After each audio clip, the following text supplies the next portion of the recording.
ஒரு ஆஃபீஸில் வேலை பார்க்குற ஒருத்தர் ஏதோ தப்பு பண்ணிவிட்டார். உடனே மேல் அதிகாரி அவரை கூப்பிட்டு அனுப்புனார். நீ செஞ்சது தப்புன்னார் கோபமாக. இது ஒரு ரகம். சில அதிகாரிகள் இப்படி நீங்கள் செஞ்சது தப்புன்னு சொல்கிறதில்ல, நீங்கள் செஞ்சது சரி அப்படின்னு சொல்கிறதில்ல. எப்படி சொல்லுவாங்கன்னா, நீங்கள் செஞ்சது சரியில்லைன்னு நான் நினைக்கிறேன் அப்படின்னு சொல்லுவாங்களாம். அதாவது சில பேர் நீங்கள் செஞ்சது தப்புங்கிறாங்க, அதையே மாற்றி சொல்கிறாரு இவர், நீங்கள் செஞ்சது சரியில்லைன்னு நினைக்கிறேன். இது ரெண்டும் அர்த்தம் ஒன்று தான், இருந்தாலும் வார்த்தைகள் வித்தியாசம். நிர்வாக திறமை இல்லாத ஒரு அதிகாரி யூ ஆர் ராங் அப்படின்னு சொல்லுவாராம். நிர்வாக திறமை உள்ள அதிகாரியாக இருந்தால் அதையே கொஞ்சம் மாற்றி I think you are not correct அப்படிம்பாரான். இதுதான் வித்தியாசம். இருந்தாலும் வார்த்தைகளை உபயோகப்படுத்துகிற விதத்தை வச்சு தான் வேலை நல்லா நடக்கிறதும் நடக்காததும் இருக்குது. விவரம் தெரிஞ்சவங்க என்ன சொல்கிறாங்க தெரியுமா? Be a leader not a boss அப்படிங்கிறாங்க. ஒரு லீடராக இரு, பாஸாக இருக்காதே அப்படிங்கிறாங்க. சரி, அப்படின்னா லீடருக்கும் பாஸுக்கும் வித்தியாசம் உண்டா அப்படின்னு கேட்டால் இருக்குன்னு சொல்கிறாங்க. லீடருங்கிறவர் வேற, பாஸுங்கிறவர் வேற.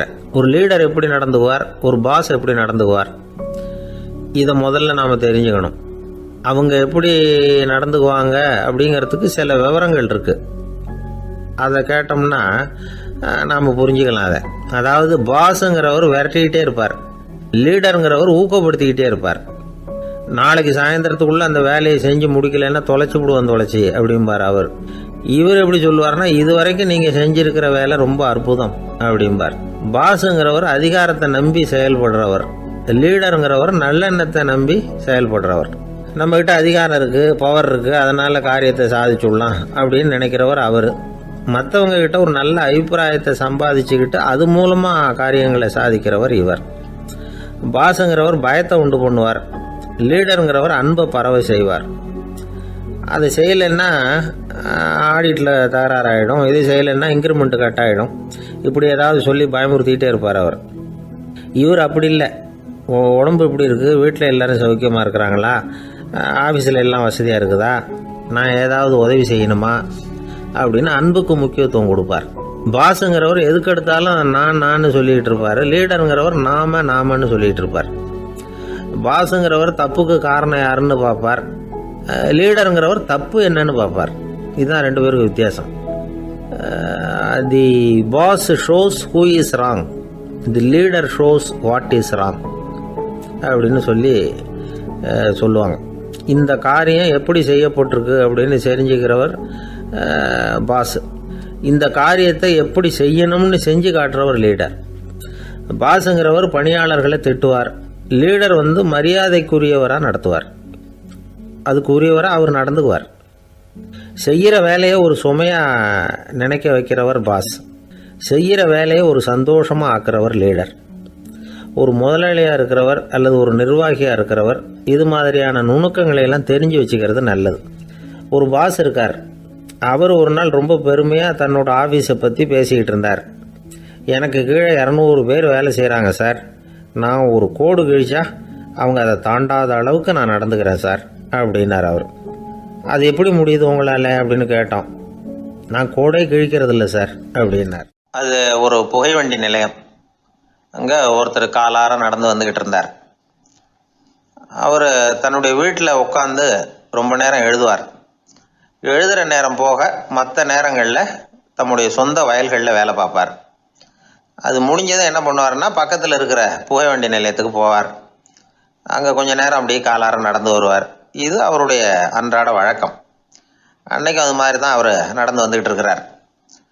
அந்த சமயத்தில் அங்கே நடைமேடையில் ஒரு அம்மையார் நின்றுட்டு இருக்கிறாங்க. இவரை கண்டதும் கையை தட்டி கூப்பிட்டாங்க, இங்கே கொஞ்சம் வர முடியுமா அப்படின்னாங்க. இவர் போனார். என்னங்கன்னு விசாரித்தார். அந்த அம்மையார் விவரம் சொன்னார். ஐயா, நானும் என்னுடைய வீட்டுக்காரரும் இங்கே வந்தோம், அதுவும் நிற்கிதே அந்த ரயிலில் ஏறி ஊருக்கு போகணும். என்னுடைய வீட்டுக்காரரு அதுவும் அந்த உணவு விடுதிக்கு போயிருக்கார், இன்னும் வரல. அவர் வர்றதுக்குள்ளே ரயில் புறப்பட்டுரும் போல இருக்கு, நீங்கள் ஓடி போய் அவரை அழைச்சிக்கிட்டு வர முடியுமா அப்படின்னு கேட்டாங்க. சரின்னார் இவர். உடனே அந்த அம்மா தன்னுடைய கணவர் எப்படி இருப்பார் அப்படிங்கிற அடையாளங்களை கொஞ்சம் சொல்லி அனுப்புனாங்க. போய் தேடிக்கிட்டு இருக்க வேண்டாமேங்கிறதுக்காக. பார்க்குறதுக்கு இப்படி இருப்பார், இந்த மாதிரி ஆடை அணிஞ்சிருப்பார் அப்படின்னு விவரமாக சொன்னாங்க. அதை அவர் கவனமாக கேட்டுக்கிட்டார். நீங்கள் போய் அழைச்சிட்டு வாங்க, வந்த உடனே உங்களுக்கு உண்டான கூலியையும் கையோடு கொடுத்து விட்றேன் அப்படின்னாங்க அந்த அம்மா. இவர் போனார். அந்த அம்மா சொன்ன அடையாளங்களை வச்சு அவர் வீட்டுக்காரரை கையோட கூட்டிகிட்டு வந்துட்டார். கொண்டுட்டு வந்து அந்த அம்மா கிட்ட ஒப்படைச்சார். உடனே அவரும் ஏற்கனவே சொன்ன பிரகாரம் அவருக்கான கூலி பணத்தையும் கொடுத்தாங்க. அவரும் எதுவும் மறுப்பு சொல்லாமல் அதை வாங்கிக்கிட்டார். வாங்கிக்கிட்டு திரும்பினார். அந்த சமயத்தில் எதிரில் வந்த ஒருத்தர் அவர் அடையாளம் கண்டுபிடிச்சிக்கிட்டார். அவங்க 2 பேரும் பேசிக்கிறது இவங்க காதில் விழுந்தது. அப்போ தான் இவங்களுக்கு அது புரிஞ்சுது. இவங்ககிட்ட கூலி வாங்கினவர் யாருன்னா அவர் தான் பேரறிஞர் லியோ டால்ஸ்டாய் அப்படிங்கிறது புரிஞ்சுது. அவங்க 2 பேரும் பேசிக்கிறத வச்சு ரஷ்ய நாட்டின் மிகப்பெரிய ஞானி லியோ டால்ஸ்டாய், சோவியத் நாட்டின் ஈடு இணையற்ற இலக்கிய மேதை. இது தெரிஞ்ச உடனே அந்த அம்மா அவர்கிட்ட ஓடினாங்க. ஐயா, உங்களுக்காக நான் கூலி கொடுத்தேன், நான் பெரிய தவறு பண்ணிவிட்டேன் அப்படின்னு சொல்லி வருத்தப்பட்டாங்க.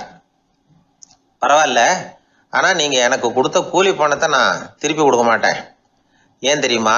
அது நான் உழைச்சி பெற்ற தொகை அப்படின்னார். யாருக்குமே அதிக மகிழ்ச்சியை தரக்கூடிய பணம் எதுன்னு கேட்டால் அது அவங்க உழைப்புக்கு ஊதியமாக கிடைக்கிற பணம் தான். நம்ம ஆட்கள் சில பேருக்கு உழைக்காமல் கிடைக்கிற தீய வழியில் வருகிற பணம் கூட மகிழ்ச்சியை கொடுக்கும்.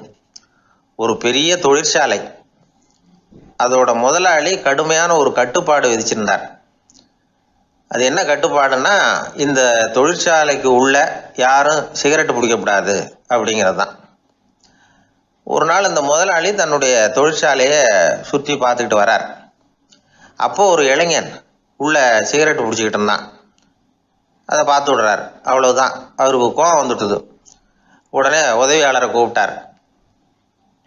அதோ பாரு, அந்த சிகரெட்டு பிடிச்சிக்கிட்டு இருக்கிறானே, அவன் கணக்கை முடித்து வெளியில் அனுப்பி வச்சிரு அப்படின்னு உத்தரவு போட்டார். அது பிரகாரம் உடனே அவனை அழைச்சிட்டு போய் கணக்கு பார்த்து சம்பள பாக்கி அப்புறம் உதவித்தொகை எல்லாத்தையும் மொத்தமாக கையில் கொடுத்து வெளியில் அனுப்பி வச்சுட்டாங்க. அவன் பணத்தோடு வெளியில் வந்தான். ஏதோ யோசனை பண்ணபடியே நின்றுக்கிட்டு இருந்தான். அவன் என்னப்பா யோசிக்கிற அப்படின்னாரு எதிரில் வந்தவர். இவன் சொன்னான், ஒன்றும் இல்லை, என்னோட நண்பன் ஒருத்தனை பார்க்கறதுக்காக உள்ளே போனேன். பேர் என்னன்னு கேட்டுவிட்டு ஒரு 50,000 ரூபா பணத்தையும் கொடுத்து வெளியில் அனுப்பி வச்சுட்டாங்க. அதுதான் ஏன்னு புரியல, யோசனை பண்ணிகிட்டு இருக்கிறேன் அப்படின்னு நானா இவன். அதனால் நாம் உழைச்சி சம்பாதிக்கிற பணம் தான் உயர்வு, சும்மா வர்ற பணம்லாம் மகிழ்ச்சியை தராது அப்படிங்கிறத புரிஞ்சுக்கணும். அப்பேற்பட்ட ஞானி ரஷ்ய மேதை அவர் பாருங்க, அந்த பணத்தை வாங்கின பணத்தை திருப்பி கொடுக்க மாட்டேன்னு விட்டார். ஏன்னா அது உழைத்து பெற்ற தொகை, அதை நான் கொடுக்க மாட்டேன்னார். அதனால் நமக்கு செல்வம் சேர்க்கறது பெருசு இல்லை, அந்த சேருகிற செல்வம் நமக்கு மகிழ்ச்சியை கொடுக்கணும். அதுக்கு என்ன வழின்னா, நாம் உழைத்து சம்பாதிக்கணும் அப்படிங்கிறத அதிலிருந்து புரிஞ்சிக்க வேண்டியது ரொம்ப அவசியம். அதனால் உழைப்போம் உயர்வோம், இதுதான் வெற்றியின் ரகசியம். ஒரு தடவை கலைவாணர் NS கிருஷ்ணன் பேராசிரியர் கல்கியை சந்தித்து பேசிக்கிட்டு இருந்தாராம். கலைவாணர் கல்கியை பார்த்து, எனக்கு கதை எழுத ஆசையாக இருக்குது, எப்படி எழுதுறதுன்னு கேட்டாராம். கதை எழுதுறதுக்கு 4 மை வேணும்னாராம் கல்கி. அப்படியா, அப்படின்னா என்னென்ன கலர் மை அப்படின்னு கேட்டிருக்காரு கலைவாணர் சிரிச்சுக்கிட்டே. நான் சொன்னது கலர் மை இல்லை, அது வேற மை. அதாவது கதை எழுதுறதுக்கு தேவைப்படுகிற 4 மை எதுன்னா, 1 திறமை, 2 பேணாமை, 3வது தனிமை, 4வது பொறுமை அப்படின்னாராம். உடனே கலைவாணர், உங்கள் யோசனை அருமை அப்படின்னாராம். அதுதான் கலைவாணர். பொதுவாக எழுத்தாளர்கள் எழுதுகிற மாதிரி நடந்துக்கிறது இல்லை, ஆனால் கலைவாணர் என்ன சொல்லுவாரோ அதே மாதிரி நடந்துக்குவார்.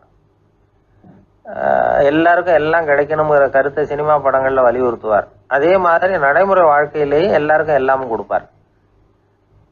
பணம், பதவி, புகழ் இப்படி எதுவுமே இல்லாத ஒரு சாதாரண மனுஷனாக இருந்தால் கூட இவர் மனுஷனுக்கு கொடுக்குற மரியாதையில் கொஞ்சமும் குறைச்சல் இருக்காது. இந்த குணம் சாதாரணமாக எல்லாருக்கும் இருக்கிறது இல்லை. அவர் சினிமா தியேட்டருக்கு போய் சினிமா பார்க்குறது வழக்கம். அவர் வந்திருக்கிறாருங்கிறது தெரிஞ்சால் போதும், வெளியில் பிச்சைக்காரங்க கூடிடுவாங்க. இது அவருக்கு தெரியும். வெளியில் நம்மளை நம்பி ஒரு கூட்டம் காத்துக்கிட்டு இருக்குமேன்னு நினைப்பார். உடனே ஒரு 100 ரூபா நோட்டை கொடுத்து சில்லறையாக மாற்றிட்டு வர சொல்லுவார். படம் முடிஞ்சு வெளியில் வர்றப்போ சில்லறையோடு வருவார். எல்லாருக்கிட்டையும் கொடுத்துருவார். ஏன்னா எல்லாரும் தேடிட்டு வருவாங்க அவரை. என்ன எல்லாரும் சௌக்கியமாக இருக்கிறீங்களா அப்படின்னு பிரியமாக விசாரிப்பார். ஏதோ ரொம்ப நெருங்கின சொந்தக்காரங்களை விசாரிக்கிறது மாதிரி விசாரிப்பார். தன்கிட்ட இருக்கிற சில்லறையை எல்லாருக்கும் சமமாக பிரித்து கொடுத்துட்டு தான் அங்கேருந்து புறப்படுவார். ஒரு நாள் அது மாதிரி புறப்படுற சமயத்தில் ஒரு சின்ன பையனுக்கு சில்லறை எதுவும் கிடைக்கல கொடுக்கறதுக்கு. இது கலைவாணருக்கு தெரியாது. காரில் ஏறி புறப்பட்டு போயிட்டார். அந்த பையன் காரை பிடிச்சிக்கிட்டு பின்னாடியே ஓடி சேர்ந்துருக்கிறான். ஐயா, நீங்களே இல்லைன்னு சொன்னால் நான் என்ன பண்ணுறது? இன்னைக்கு பட்னி தான், அம்மாவுக்கு வேற உடம்பு சரியில்லை அப்படின்னு கத்திக்கிட்டே ஓடியாந்தானா. கலைவாணர் கவனிச்சுட்டார். உடனே காரை நிறுத்த சொன்னார். இறங்கினார். அந்த சின்ன பையனை கட்டி பிடிச்சிக்கிட்டு என்னை மன்னிச்சுக்கப்பா, நான் கவனிக்காமல் வந்துட்டேன் அப்படின்னு சொல்லி அழ ஆரம்பிச்சிட்டாராம். இன்னொரு தடவை இதே மாதிரி ஒரு தியேட்டர்லேருந்து வெளியில் வந்திருக்கிறார். ஒரு ஆள் அவர்கிட்ட வந்து நின்றுருக்கார். அவர் கொடுக்கறதுக்கு இவர்கிட்ட பணம் இல்லை. பணம் இல்லையாப்பா அப்படின்னாராம். உங்ககிட்டயே இல்லையா அப்படின்னாராம் அவர். கலைவாணருக்கு மனசு ரொம்ப சங்கடமாக போச்சு. உடனே புறப்பட்டு வீட்டுக்கு போனார். அங்கே இங்கே தேடி பார்த்து அங்கே இருந்த கொஞ்சம் நெஞ்ச சில்லறையை எடுத்தார். காரு டிரைவரை கூப்பிட்டார். தியேட்டர் வாசலில் நின்றுக்கிட்டு இருந்த ஆசாமியோட அங்க அடையாளங்களை சொன்னார். காரை எடுத்துகிட்டு போய் அந்த ஆளை கண்டுபிடிச்சி இந்த காசை கொடுத்துட்டு வா அப்படின்னு அனுப்பி வச்சாராம். பிச்சை போடுறதுக்காக காரை அனுப்புனதாக வேற யாரை பற்றியாவது நீங்கள் கேள்விப்பட்டிருக்கிறீங்களா? அவர் ஒரு வித்தியாசமான மனிதர், வித்தியாசமான கலைஞர். கலைவாணரோட சகோதரர் கல்யாணம் நடந்தது. அதில் தியாகராஜ பாகவதர் கச்சேரி முடிஞ்ச உடனே அதில் சம்பந்தப்பட்ட கலைஞர்களுக்கெல்லாம் கலைவாணர் பரிசுகள் கொடுக்குறார். அந்த கச்சேரியில் கடம் வாசித்தவருக்கு மட்டும் மற்ற எல்லாருக்கும் கொடுத்ததை விட பெருசாக ஒரு வெள்ளி கோப்பையை பரிசாக கொடுத்தாராம். மற்றவங்களுக்கெல்லாம் சின்னதாக கொடுத்துட்டு கட வித்துவானுக்கு மட்டும் பெருசாக பரிசு கொடுக்குறீங்களே ஏன்னு கேட்டிருக்கிறாங்க. அதுக்கு கலைவாணர் விளக்கம் கொடுத்தாராம். இப்பெல்லாம் ரயிலில் கூட்டம் அதிகங்கிறது உங்களுக்கு எல்லாருக்கும் தெரியும். இந்த வித்துவான் இவ்வளவு பெரிய மண்பானையை ரயிலில் ரொம்ப பத்திரமா உடையாம ரொம்ப தூரத்திலேருந்து கொண்டு வந்திருக்கிறாரே, அது என்ன சாமானியமான காரியமா? அவரோட அந்த சாமர்த்தியத்தை பாராட்டுறதுக்காக தான் அவருக்கு இவ்வளவு பெரிய பரிசு அப்படின்னாராம். ஒரு சீடன் வெளியூர் புறப்படுறதுக்கு தயாரா இருந்தான். ரொம்ப தூரம் போக போறான். திரும்பி வர நாளாகும். புறப்படுறதுக்கான ஆயத்த வேலைகளில் ஈடுபட்டிருந்தான். அந்த சமயம் பார்த்து இன்னொரு சீடன் அவங்ககிட்ட வந்தான். நம்ம குரு உன்னை அழைச்சிட்டு வர சொன்னார், வா அப்படின்னு கூப்பிட்டான். இவன் உடனே புறப்பட்டு போனான். குருநாதரை பார்த்தான். அவர் காலில் விழுந்து வணங்கினான். வணங்கிவிட்டு எழுந்திரிச்சான். அவ்வளவுதான். குரு ஏதாவது உபதேசம் பண்ணுவாருன்னு எதிர்பார்த்தான். ஆனா நடந்தது என்ன தெரியுமா? குரு அவனுக்கு ஓங்கி ஒரு அடி கொடுத்தார். எதிர்பாராம இந்த அடியை வாங்கினதும் அந்த சீடன் அதிர்ந்து போயிட்டான். பக்கத்துல இருந்த மற்ற சீடர்களும் திகைச்சு போய் நின்னுட்டாங்க. அடி வாங்கின சீடனுக்கு மனசுக்குள்ள குழப்பம். நாம என்ன தப்பு பண்ணணும்? புறப்படுற நேரத்துல இப்படி குரு கிட்ட அடி வாங்குற மாதிரி ஆயிட்டுதே அப்படின்னு நினைச்சு மனசுக்குள்ள ரொம்ப வேதனைப்பட்டான். கொஞ்சம் துணிச்சலை வரவழைச்சுக்கிட்டு குருநாதர்கிட்டயே கேட்டுட்டான். சுவாமி, நான் என்ன தப்பு பண்ணினேன்? என்ன இப்படி அடிச்சுட்டீங்களே? ஒரு வார்த்தை கூட உங்களை எதிர்த்து நான் பேசினது இல்லையே. இவ்வளவு காலமா உங்க விருப்பத்துக்கு விரோதமா ஒரு காரியம் கூட நான் செஞ்சது இல்லையே. வந்ததும் வராததுமா ஒண்ணுமே சொல்லாம என்ன அடிச்சுட்டீங்களே.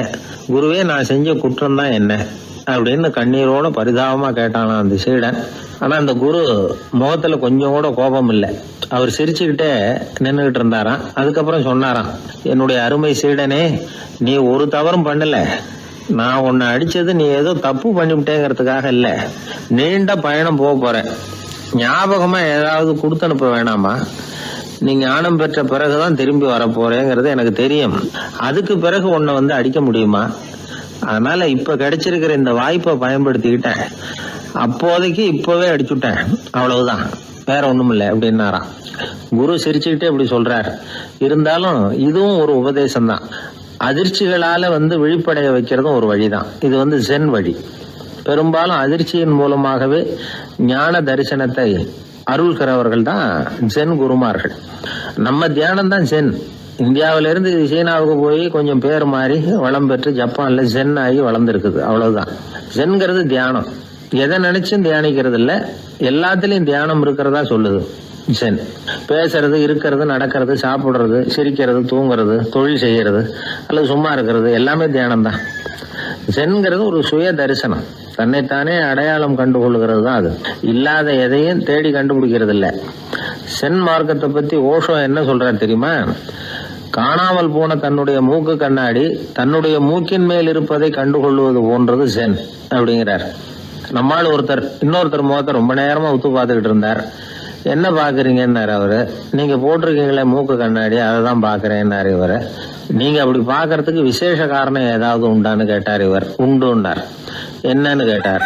நேத்திக்கு காணாம போன என்னோட மூக்கு கண்ணாடி அது அப்படின்னாராம் இவர். ஒருத்தர் இருந்தான், வாழ்க்கையில மகிழ்ச்சியா இருக்கணும்னு ஆசைப்பட்டான். அதுக்கு என்ன வழின்னு 4 பேருகிட்ட யோசனை கேட்டான். பணம் இருந்தா மகிழ்ச்சி தானா வரும், அதனால பணம் சம்பாதிக்கிற வழியை பாரு, அதுக்கப்புறம் நீ தேடிட்டு இருக்கிற மகிழ்ச்சி உன்னை தேடிட்டு வந்து சேரும்னாங்க. அப்படின்னா மகிழ்ச்சி இருக்கிற இடம் பணம் தான் அப்படின்னு அவன் முடிவு பண்ணிக்கிட்டான். அதை சேர்க்க ஆரம்பிச்சான். கொஞ்ச நாள்ல பெரிய ஆளாயிட்டான். செல்வம் நிறைய சேர்ந்து போச்சு. இப்பவும் அவனுக்கு மகிழ்ச்சி கிடைக்கல. மறுபடியும் நண்பர்கள் கிட்ட யோசனை கேட்டான்.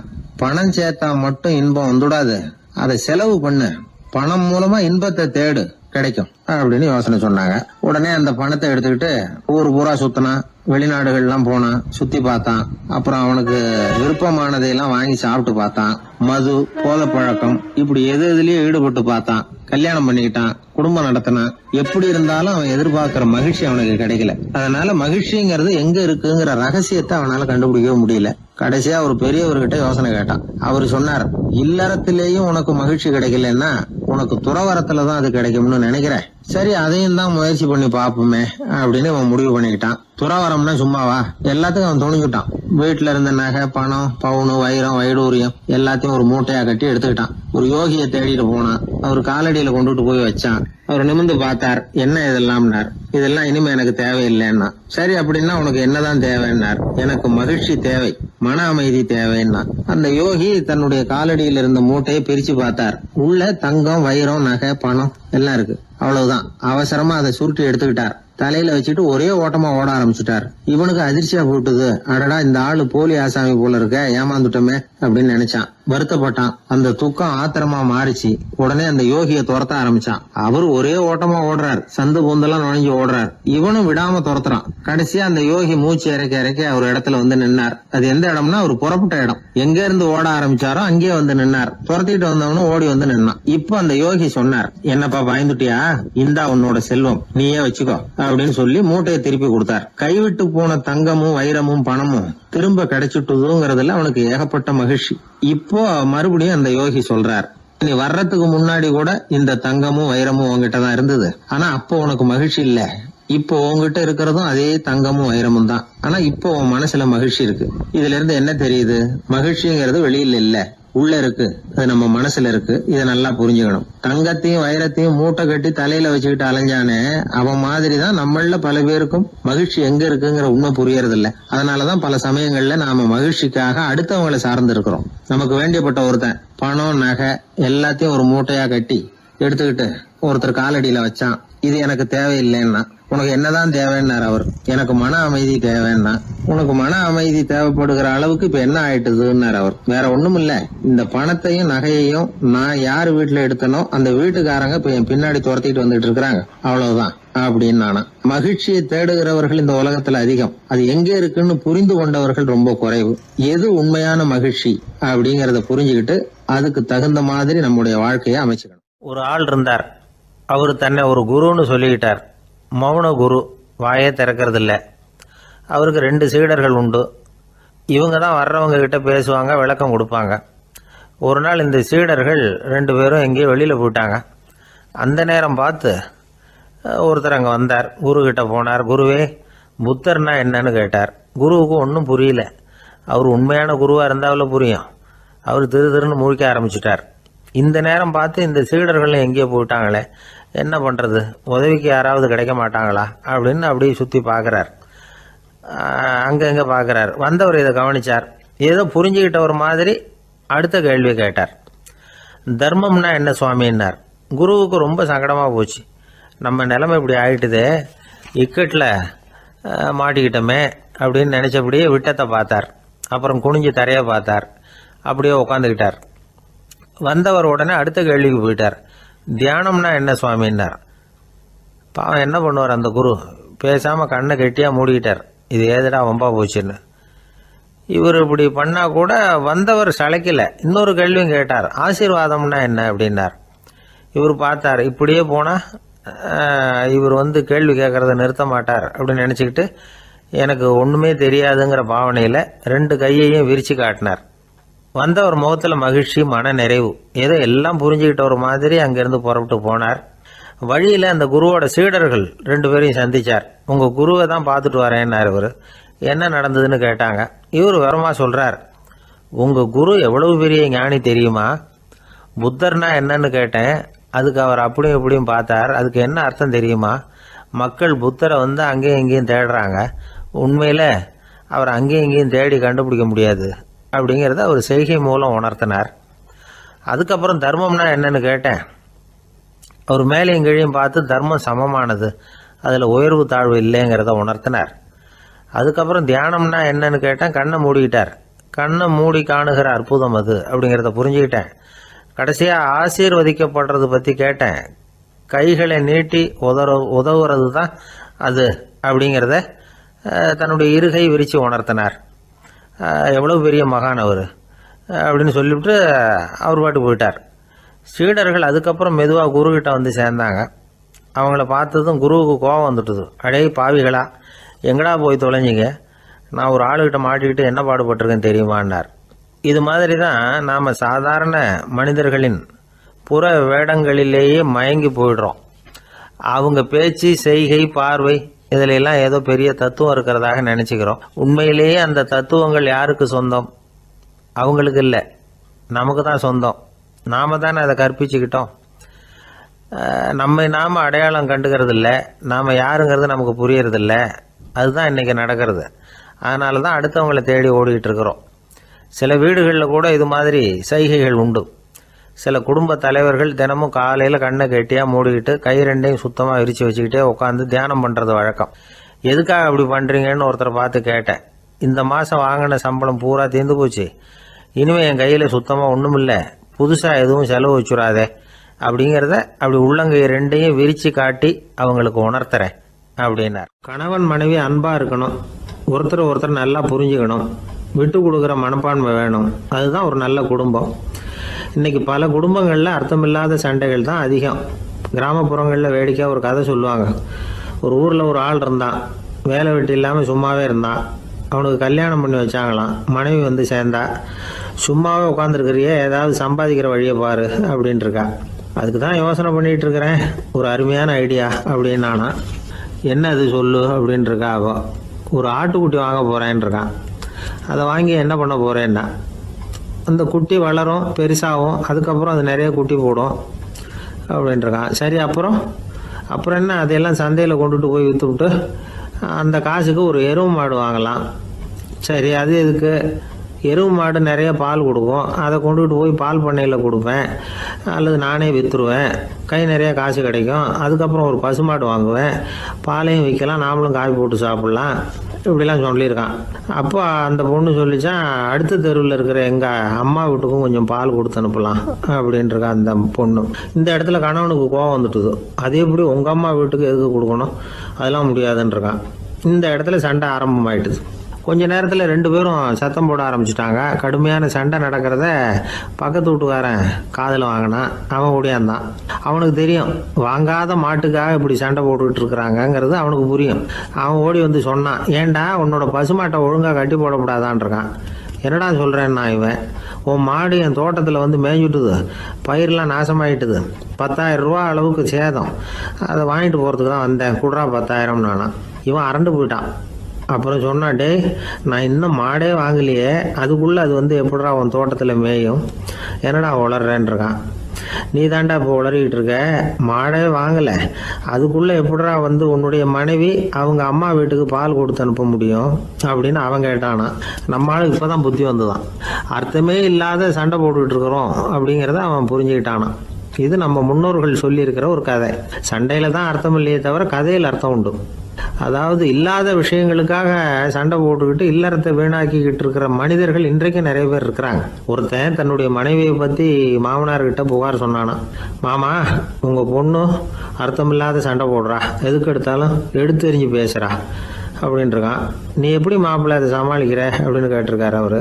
அவள் எடுத்து எறியறது என் மேலே படாமல் ஒதுங்கி நின்றுக்கிறேன் அப்படின்னு நானா. இவன் பிரிட்டிஷ் ஆட்சி நடந்துக்கிட்டு இருந்த காலம் 1920களின் கடைசி. அப்போ நடந்த ஒரு உண்மை நிகழ்ச்சி இது. ஒரு கல்யாண மாப்பிள்ளை ரயிலில் இறங்க போகிறார். அவரை வரவேற்க ஒரு ராஜ குடும்பமே காத்துக்கிட்டு இருக்குது. மங்களூர்லேருந்து இறங்குற அந்த மாப்பிள்ளை யார் தெரியுமா? ஒரு நாய். உண்மைதான், அந்த நாய்க்கு தான் கல்யாணம். சுதேசி சமஸ்தானத்து மன்னர்களில் ஒருத்தர் ஜூனாகட் மகாராஜா. அவரோட வளர்ப்பு நாய் ரோஷனாரா. அதுக்கு கல்யாணம் பண்ணி வைக்கணும்னு ஆசைப்பட்டார். மாப்பிள்ளை தேடினார். மங்களூர் மகாராஜாவோட வளர்ப்பு நாய் ஒன்று இருந்தது, பேர் பாபி. இது ரெண்டுக்கும் கல்யாணம் நடத்த முடிவு பண்ணார். திருமணத்துக்கு வேண்டிய எல்லா ஏற்பாடுகளையும் பண்ணுங்க அப்படின்னு உத்தரவு போட்டார். ஆயிரக்கணக்கான அழைப்புதழ்கள், பல சமஸ்தான மன்னர்கள், ஜமீன்தார்கள், பிரிட்டிஷ் அதிகாரிகள், பெரிய பணக்காரங்க, இப்படி நிறைய பேருக்கு அழைப்புதழ்கள் அனுப்பி வச்சாங்க. பத்திரிகையை பார்த்தவங்கெல்லாம் திகைச்சு போயிட்டாங்களாம். இருந்தாலும் என்ன பண்ணுறது, ராஜாவே அழைக்கிறார், போகாமல் இருக்க முடியுமா? அந்த சமயத்தில் நாட்டின் கவர்னர் ஜெனரலாக இருந்தவர் இர்வின் பிரபு. அவருக்கும் ஒரு பத்திரிகை போயிருக்குது. வாங்கி பார்த்ததும் அவருக்கு பயங்கர எரிச்சல். உடனே குப்பை தொட்டியில் போட்டுவிட்டாராம். மாட்சிமை தங்கிய பிரிட்டன் சக்கரவர்த்தியின் பிரதிநிதியான தன்னை கேவலம் ஒரு நாயின் திருமணத்துக்காக அழைக்கிறதா அப்படின்னு அவருக்கு ஆத்திரம். இருந்தாலும் கல்யாணம் பிரமாதமாக நடந்துதான். கல்யாணத்தன்னைக்கு பொண்ணுக்கு ஸ்பெஷல் குளியல், தண்ணீருக்கு பதிலாக வாசனை திரவியங்கள், பன்னீர், குளித்ததுக்கு அப்புறம் அலங்காரம், வைர மாலை, முத்து மாலை, ஏகப்பட்ட அலங்காரம்.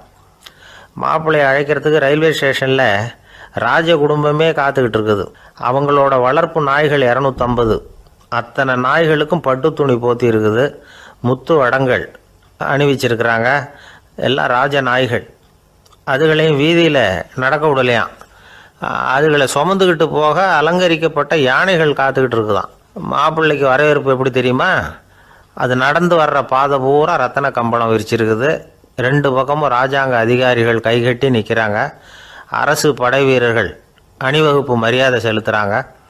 அந்த நாய் ராஜ மரியாதையோடு நடந்து வருது. நகையெல்லாம் போட்டுக்கிட்டு வருது. திருமண மண்டபத்துக்கு சேருது. அங்கே கல்யாணம் அமோகமாக நடக்குது. இந்த திருமணத்தை முன்னிட்டு அந்த ஜூனாகட் சமஸ்தானத்துக்கு 3 நாள் விடுமுறை வேறு. கல்யாணத்துக்கு வந்திருந்தவங்களுக்கெல்லாம் ஏக தடபுடலாக விருந்து, நாட்டியம் எல்லாம் பிரமாதமாக நடந்து தான். இந்த கல்யாணத்தில் கலந்துக்க வந்திருந்த மற்ற சமஸ்தானத்து மன்னர்கள், தீவான்கள், அரச குடும்பத்தினர், இப்படி அவங்க 700 பேராம்.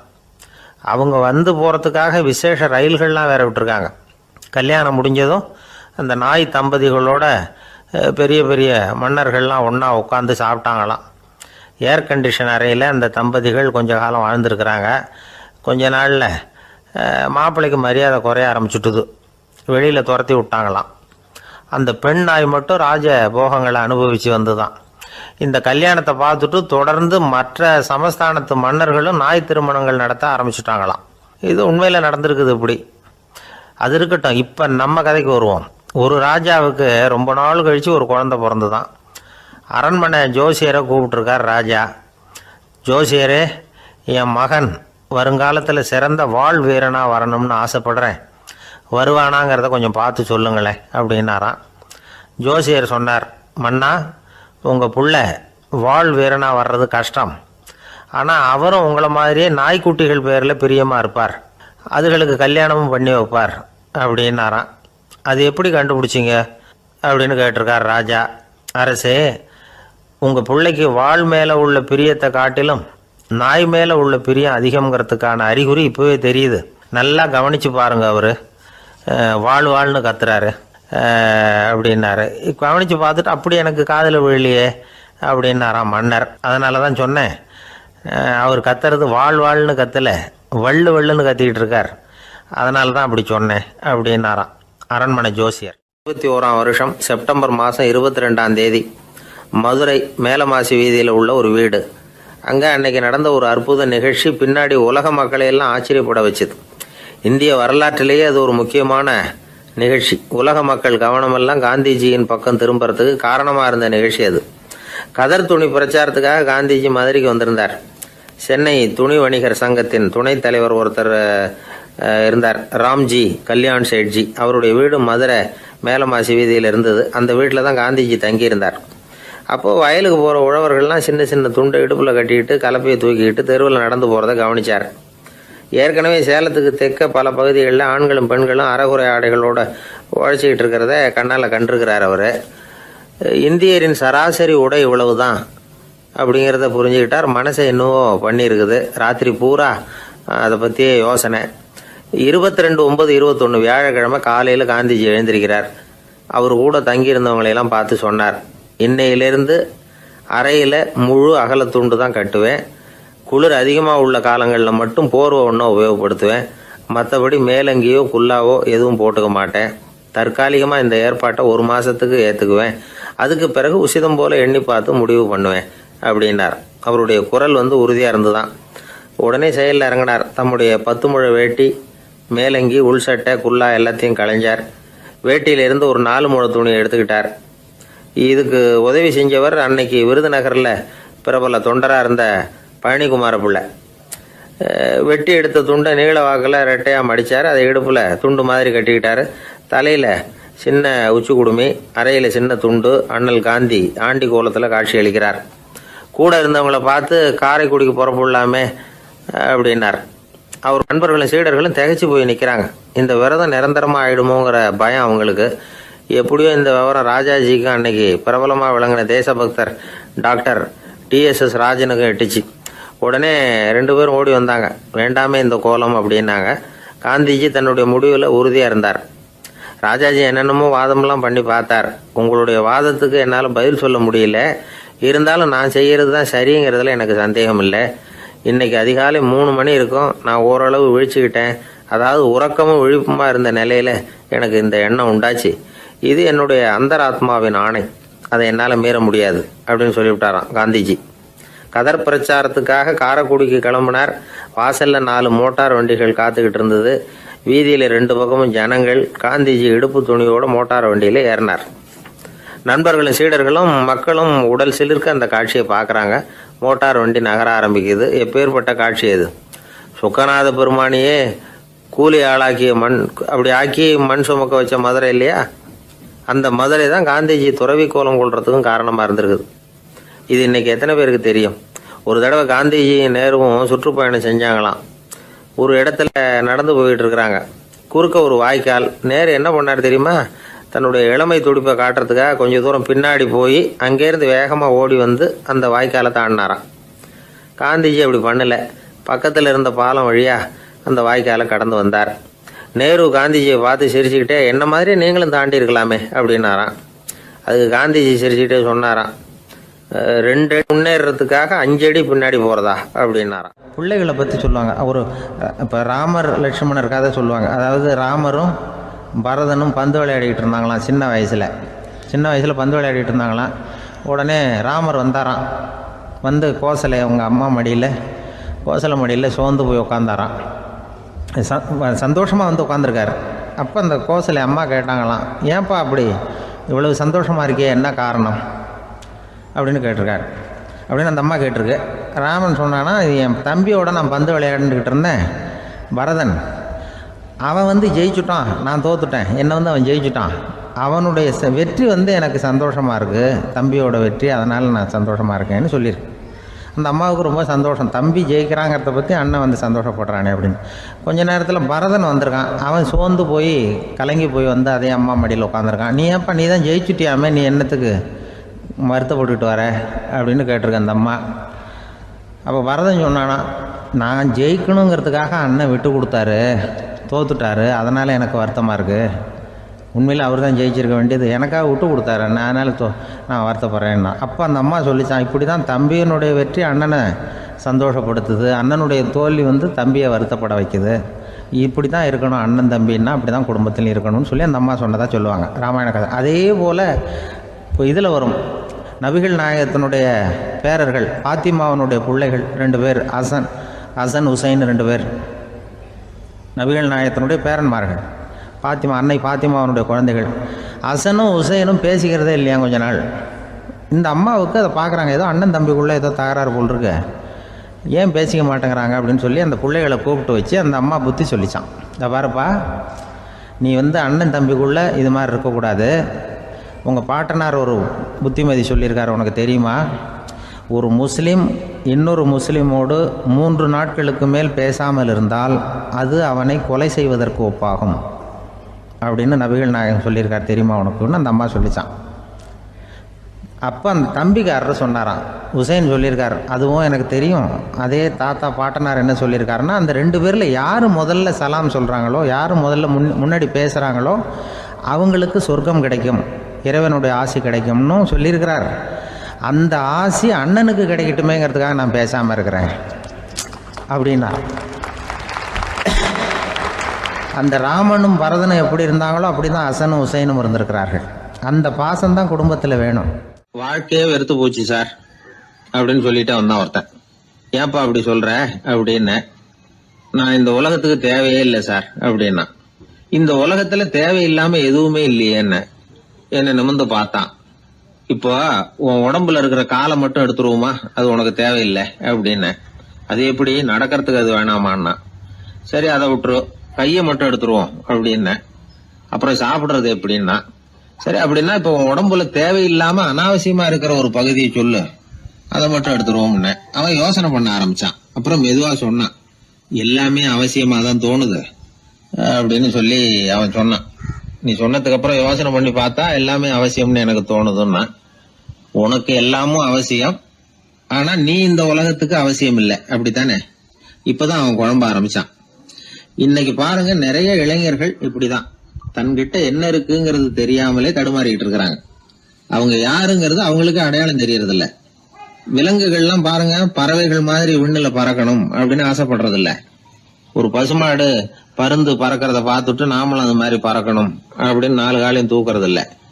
சரி, ஆனா ஒரு மனுஷன் என்ன நினைக்கிறான்னா, அவங்கிட்ட என்ன திறமை இருக்கு அப்படிங்கறத அவனுக்கு புரியாம நடந்துக்கிறான்.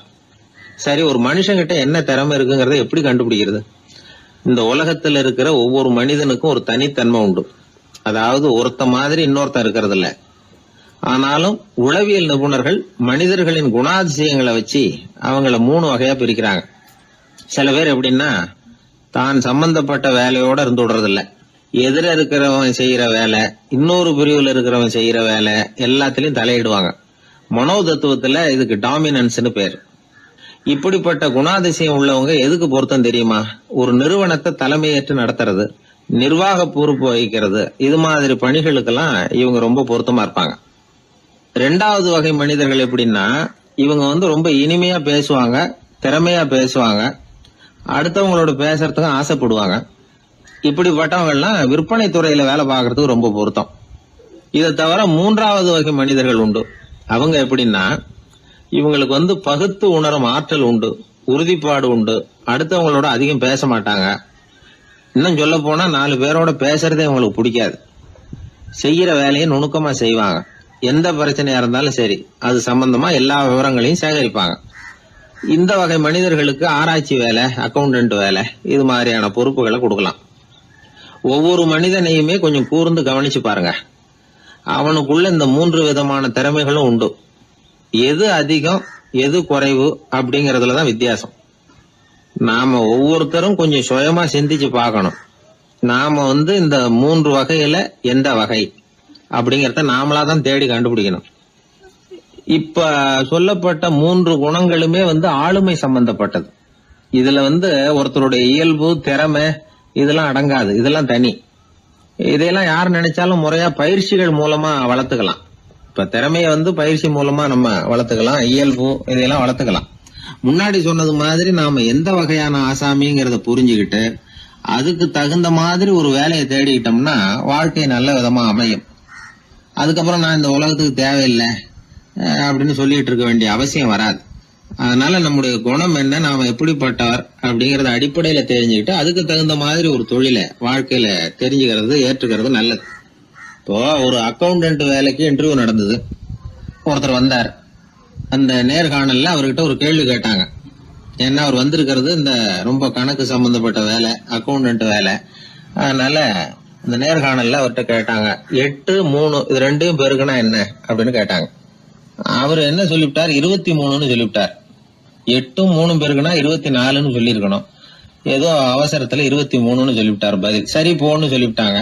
அவர் வெளியில வந்துட்டார். வெளியில வந்ததும் யோசனை பண்ணார். அடடா, 8 3 பெருக்க சொன்னாங்க, நம்ம 24ன்னு சொல்றதுக்கு பதிலா 23ன்னு சொல்லிவிட்டோம். இந்த சின்ன கணக்கு கூட நமக்கு தெரியல அப்படின்னு நினைச்சிருப்பாங்களே, நிச்சயமா நமக்கு இந்த வேலை கிடைக்காது அப்படின்னு முடிவு பண்ணிட்டு போயிட்டார். ஆனா பாருங்க, 10வது நாள் அவருக்கு அப்பாயின்மெண்ட் ஆர்டர் வந்துட்டுது. வேலையில உடனே வந்து சேர்ந்துங்க அப்படின்னு. சரி, ஏதோ தவறுதலா போட்டாங்க போல இருக்கு, நாம எதையும் வெளியில சொல்லிட்டு இருக்க வேணாம் அப்படின்னு சொல்லி இவரும் கம்முன்னு போய் வேலையில சேர்ந்துக்கிட்டார். ரொம்ப நாள் கழிச்சு வேலை நிரந்தரமானதும் மெதுவா மேனேஜர் கிட்ட போய் உண்மையை சொன்னார். சார், அன்னைக்கு நேர்காணல்ல இன்டர்வியூல 8 3 இத பெருக்குனா என்ன விடை அப்படின்னு கேள்வி கேட்டீங்க. நான் தவறுதலா 23ன்னு சொல்லிவிட்டேன்.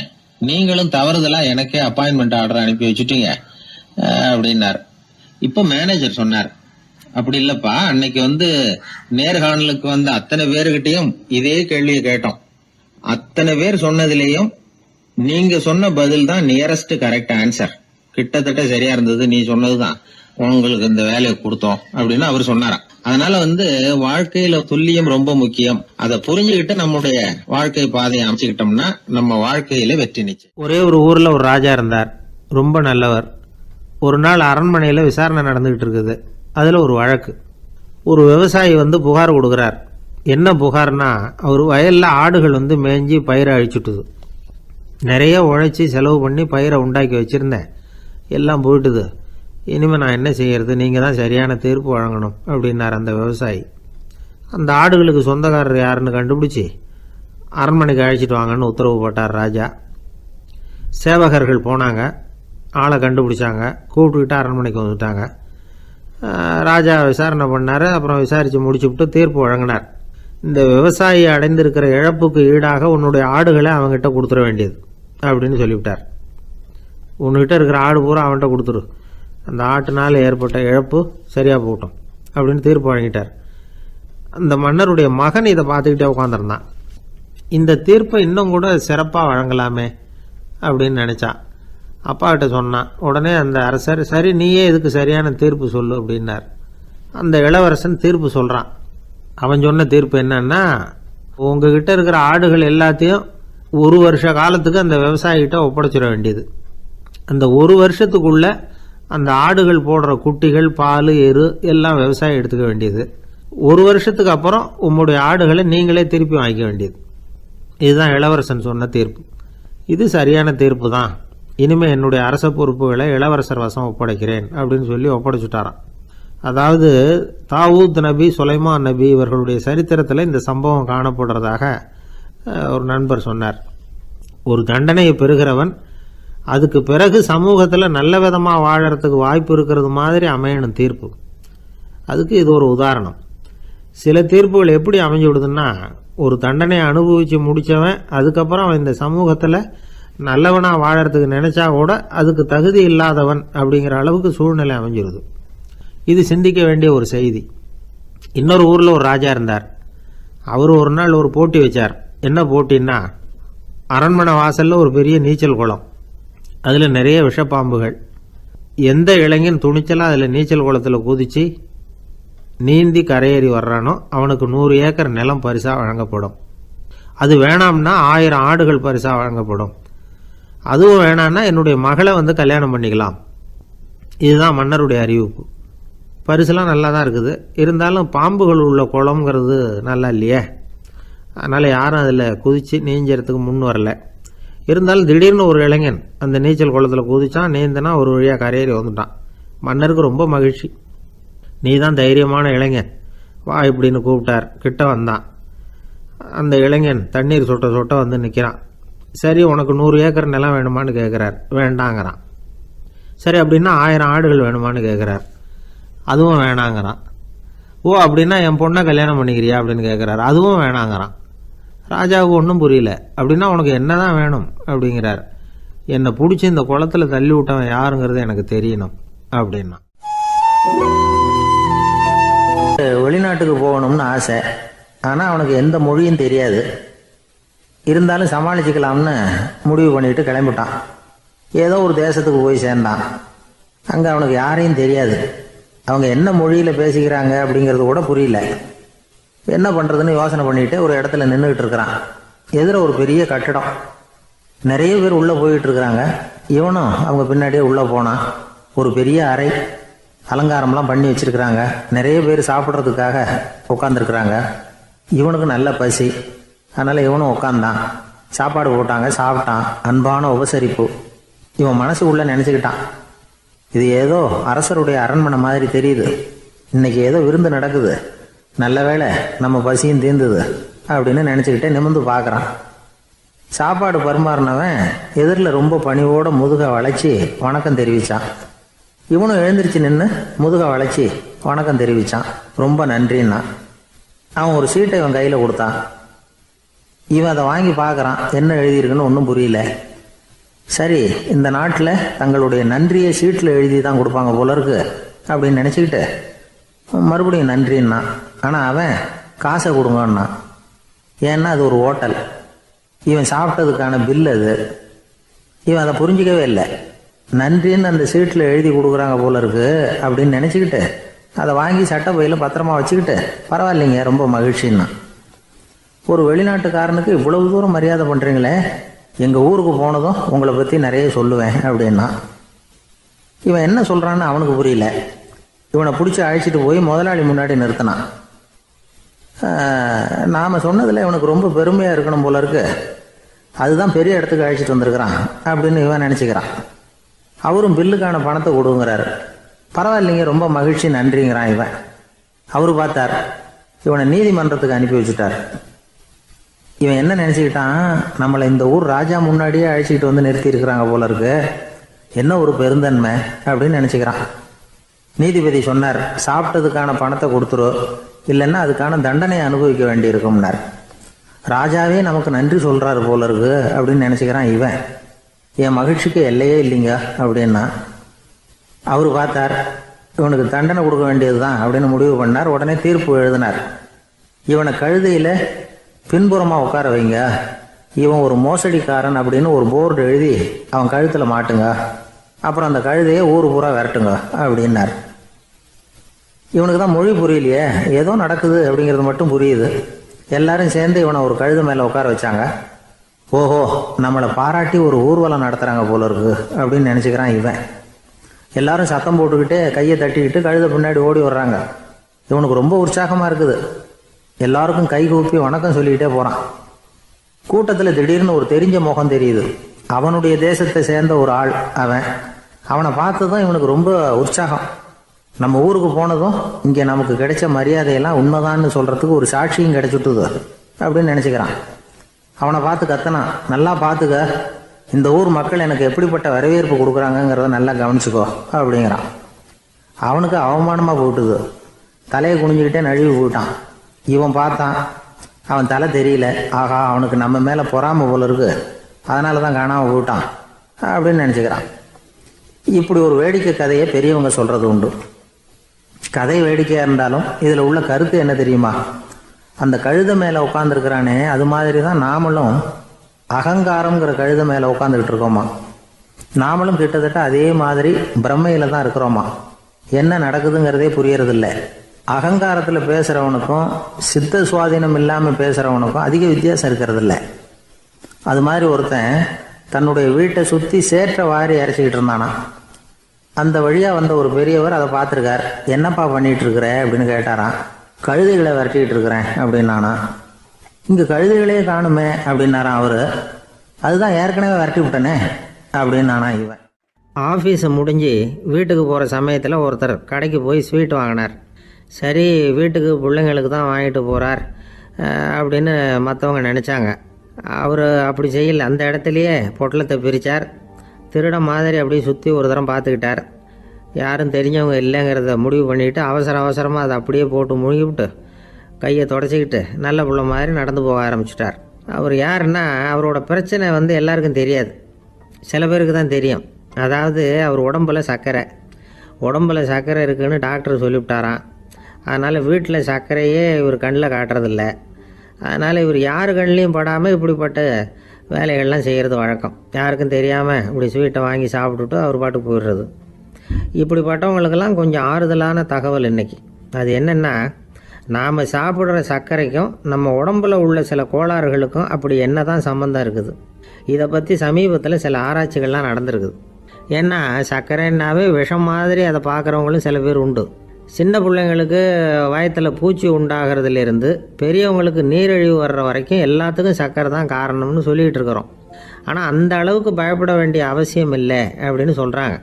சர்க்கரை வியாதி, இருதய நோய், பித்த நீர்ப்பை நோய், இதெல்லாம் சில நோய்கள்லாம் நாம் சாப்பிட்ற சர்க்கரைக்கும் தொடர்பு இருக்குன்னு நினைக்கிறோம்.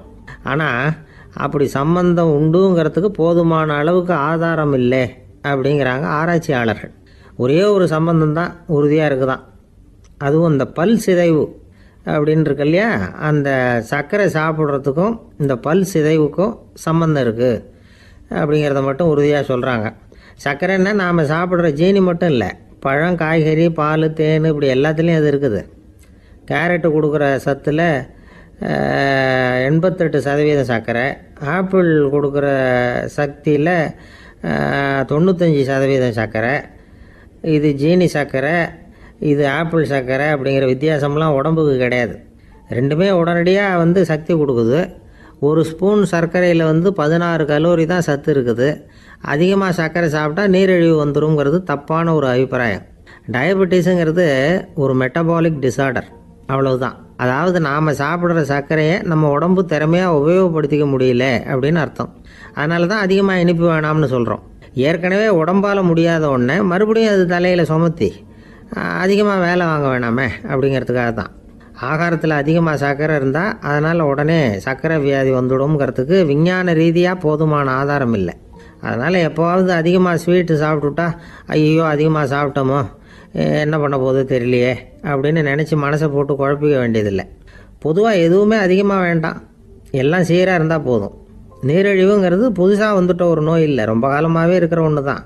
நம்ம முன்னோர்கள் இதை மதுமேகம் அப்படின்னு சொல்லுவாங்க. அதை கட்டுப்படுத்துறதுக்கு அவங்களே சில வழிமுறையை சொல்லி வச்சுருக்கிறாங்க. அது என்னென்னா வேறு ஒன்றும் இல்லை, இந்த பாவக்காய், முள்ளங்கி, அருகம்புல், அவ்வளவுதான். வெள்ளை முள்ளங்கி இருக்குல்ல, அதை வாரத்துக்கு 3 நாள் சாப்பிட்டுக்கிட்டு வாங்க. நூலுக்கோல் ரொம்ப நல்லது. இல்லைன்னா முள்ளங்கி சாறு 1 அவுன்ஸு சாப்பிட்டுட்டு வரலாம். ரத்தத்தில் சேர்கிற சர்க்கரை அளவை இதெல்லாம் கட்டுப்படுத்துது. சிறுநீரில் காணப்படுகிற சர்க்கரை அளவையும் சமநிலைப்படுத்துது. தினமும் ஆகாரத்தில் கோதுமை, கேழ்வரகு, வெந்தயம், கருவேப்பிலை, சோயாபீன்ஸ் எது கிடைக்குதோ சேர்த்துக்கலாம். இப்படிலாம் செஞ்சுக்கிட்டு வந்தால் அப்புறம் வீட்டுக்கு தெரியாமல் கடையில் போய் நின்றுக்கிட்டு ஸ்வீட் வாங்கி திருட்டுத்தனமாக சாப்பிட வேண்டிய அவசியமே உங்களுக்கு வராது. 2 ஆசாமிகள் கடற்கரையில் உட்காந்து சாவகாசமாக பேசிக்கிட்டு இருந்தாங்களாம். ஒருத்தர் சொன்னார், இன்னொருத்தருக்கு தெரியாமல் ஸ்வீட்டு சாப்பிட்றதே எப்பவும் இடைஞ்சல் தான் சார். நேற்றுக்கு பாருங்கள் அப்படி தான் சாப்பிட்டுக்கிட்டு இருந்தேன், வீட்டுக்காரி கண்ணில் போட்டுவிட்டுது, அதுக்கப்புறம் ஒரே ரகலையாக போச்சு அப்படின்னாரா. எனக்கு கூட அப்படி தான் சார் ஆகிட்டுது, ஒரே ரகலை அப்படின்னாரா இன்னொருத்தர். நீங்கள் சாப்பிட்டதும் உங்கள் வீட்டுக்காரங்க கண்ணில் போட்டுவிட்டுதா சார் அப்படின்னு கேட்டிருக்காரு இவர். அதுக்கு அவர் சொன்னாராம், அப்படி இல்லை சார், கடைக்காரர் கண்ணில் போட்டுவிட்டுதோ, நான் அவருக்கு தெரியாமல் அந்த ஸ்வீட்டை அவர் கடையிலேருந்து எடுத்திருந்தேன் அப்படின்னு விளக்கம் கொடுத்தாராம் இந்த ஆள். ஒரே ஒரு ஊரில் ஒரு பாதிரியார் இருந்தார். ரொம்ப நாள் சந்தோஷமாக வாழ்ந்தார். ஒரு நாள் அவர் மடத்து சமையல் அறையில் பாத்திரங்களை கழுவி துலக்கி சுத்தப்படுத்திக்கிட்டு இருந்தார். அந்த சமயத்தில் ஒரு தேவதூதன் அவர் முன்னாடி நின்னான்.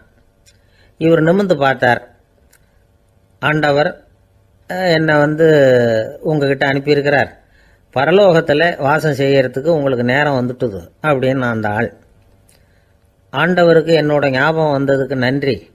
ஆனாலும் இப்போ இங்கே நீயே பாரு, எவ்வளவு பாண்டங்கள் பாக்கி இருக்கு, இவ்வளவையும் நான் சுத்தப்படுத்த வேண்டியிருக்கு. நான் நன்றி கெட்டவனாக இருக்க விரும்பலை.